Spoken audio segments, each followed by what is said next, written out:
J'ai rencontré des gens qui sont tellement sensibles, des gens qui sont tellement créatifs. Et moi, c'est des choses que j'apprécie, parce que je trouve ça magnifique de regarder mes mains et de me dire c'est les mêmes mains que j'avais quand j'avais 10 ans, c'est les mêmes mains que j'avais quand j'avais 3 ans. C'est bête, hein, mais je crois que c'est ça d'être sensible aussi. J'ai toujours été féministe. Quand ma mère me disait fais-toi... fais la vaisselle, que je voyais mon frère qui était en train de regarder la télé, je lui disais mais regarde la télé lui, moi je suis en train de faire mes doigts. Et elle me disait bah non, toi t'as une fille. C'est plus difficile pour nous, donc si on se serre les coudes, ça va marcher. Et en tout cas, je le vois, il y a de la beauté là-dedans. Je suis carrément en rétablissement, donc alléluia.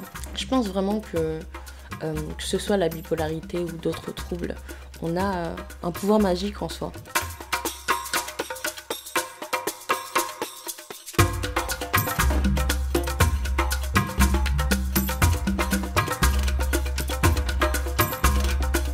Bonjour à toutes et à tous et bienvenue dans cette interview one-to-one en toute intimité avec Judith que vous avez découvert dans notre épisode justement sur la santé mentale. Judith, est-ce que tu peux te présenter en 3 mots ? Enthousiaste. Enthousiaste, ça veut dire inspiré du divin, en même temps que ça veut dire les énergiques, tout ça comme on sait. Je suis plurielle, je suis pas une seule chose. Et je suis créative. Ça te ressemble bien, en tout cas de ce que je connais de toi. Est-ce que tu peux nous dire ce que c'est la bipolarité ? La bipolarité, je peux vous dire ce que ça n'est pas. C'est pas être lunatique, être bipolaire. C'est pas être pas fiable, être bipolaire. C'est juste avoir des humeurs, comme on a tous des humeurs. Et c'est simplement être très très affecté par ces humeurs. Du coup, il y a un petit schmilblick différent dans notre cerveau qui fait que quand on va pas bien, comme vous allez pas bien parfois, hein, tout le monde, une petite chute d'humeur, et ben nous on peut être plus facilement, plus souvent en dépression, et voire en dépression grave, en dépression suicidaire peut-être. Et quand on va bien, on va très bien parfois, on peut aller très très bien. Du coup vous vous dites, oh, vraiment j'ai entendu quelqu'un me dire ça, un amour comme ceux qu'on vit dans les films. Et bah, nous en fait, quand on vit des bons moments, c'est ça, c'est un film à chaque fois. Okay. On est le protagoniste, on est... Voilà, c'est donc ça. C'est des hauts extrêmement hauts et des bas extrêmement bas. C'est okay. Ça. Et ça, à gérer sur une ça, journée, par exemple ? Non, pas une journée. Ça s'appelle cyclotimique, quand c'est à gérer sur une journée. D'accord. C'est espacé de quelques mois, on va dire. C'est des phases. Souvent. C'est des phases, c'est ça. Ça s'appelle des phases. Est-ce qu'il y a des choses qui sont particulièrement difficiles pour toi à vivre au quotidien et dont les gens n'ont même pas idée ? Plus maintenant. Par contre, par le passé, quand j'étais pas... bien stabilisé au niveau médicamenteux, tout ça, il était très, très, très difficile. Et je le faisais pour autant, mais j'avais l'impression d'être Sisyphe, de travailler vraiment, vraiment dur pour des miettes. Donc, aller me doucher, par exemple, dans une journée, c'était hyper difficile. Et je ne suis pas quelqu'un de sale, mais c'était juste hyper difficile. Et mon niveau d'énergie était vraiment très bas. Et ça faisait partie de ma dépression, par exemple. Donc voilà. C'était ça dans mon quotidien, okay. Avec des jumeaux, comme je l'ai dit dans l'émission tout à l'heure. Assez affolant, assez dur. Ok, mais aujourd'hui ça va mieux. Maintenant ça va beaucoup mieux. Aujourd'hui du coup, comment tu vis ta bipolarité ? Je suis carrément en rétablissement, donc alléluia, je le vis très bien. Je pense vraiment que ce soit la bipolarité ou d'autres troubles, on a un pouvoir magique en soi. Et j'appelle les autres, ceux qui n'ont pas...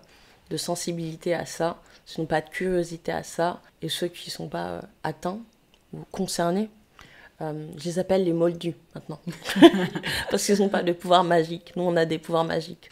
J'ai rencontré des gens qui sont tellement sensibles, des gens qui sont tellement créatifs, et moi, c'est des choses que j'apprécie.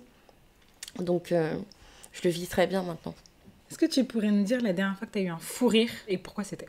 C'était hier, parce que j'ai déjeuné avec des amis de la maison Perchée, mais c'était pour quelque chose de nul, je me souviens même pas exactement, mais on était attablés, on était 5-6, et avec Camille Veillard, exactement, on était en train de rigoler, En fait, au milieu de nous, il y avait une autre amie, et on essayait de se parler, après on bougeait comme ça, et en fait on a fait ça tellement longtemps qu'on s'est mis à exploser de rire. Ok. Voilà.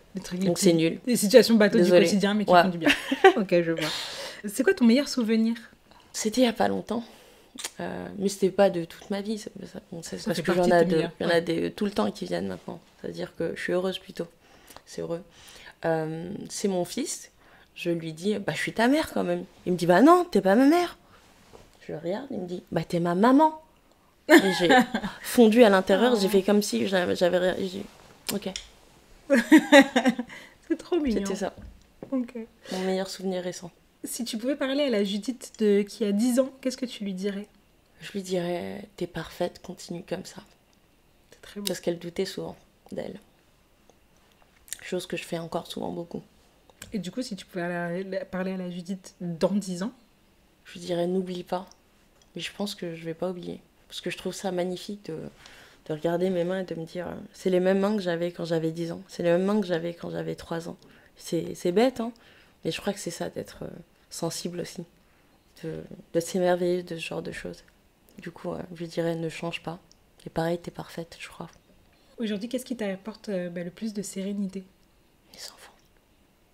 Elijah et Isaiah, mes enfants. Ouais. C'est quoi pour toi la sororité? C'est ce qu'on partage là. C'est le fait que je sois trop contente de te parler. C'est le fait que j'arrive pas à m'arrêter de sourire.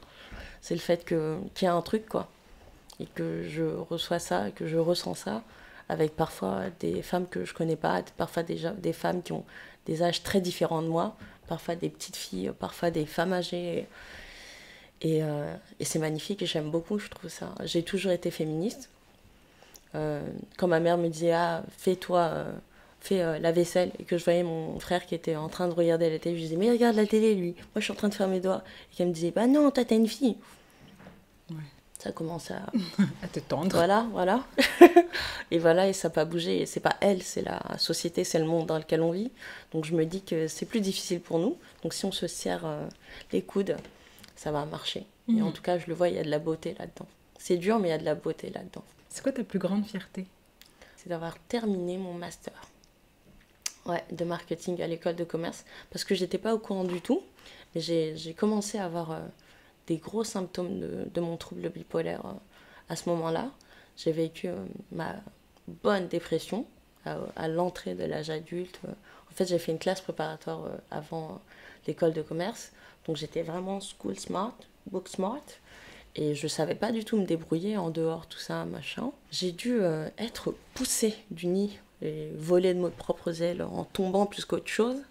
Et par contre, j'ai réussi, j'ai fait une année de césure anticipée, je suis revenue à l'école. Je savais pas comment m'en sortir, mais j'y arrivais un petit peu plus. Et j'ai fini par l'avoir, ce master.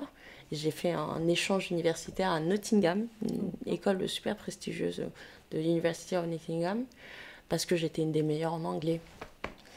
Et donc, ouais, c'est ma plus grande fierté aujourd'hui. Et si tu avais un dernier petit mot pour les personnes qui nous regardent, qu'est-ce que tu leur dirais? Find yourself.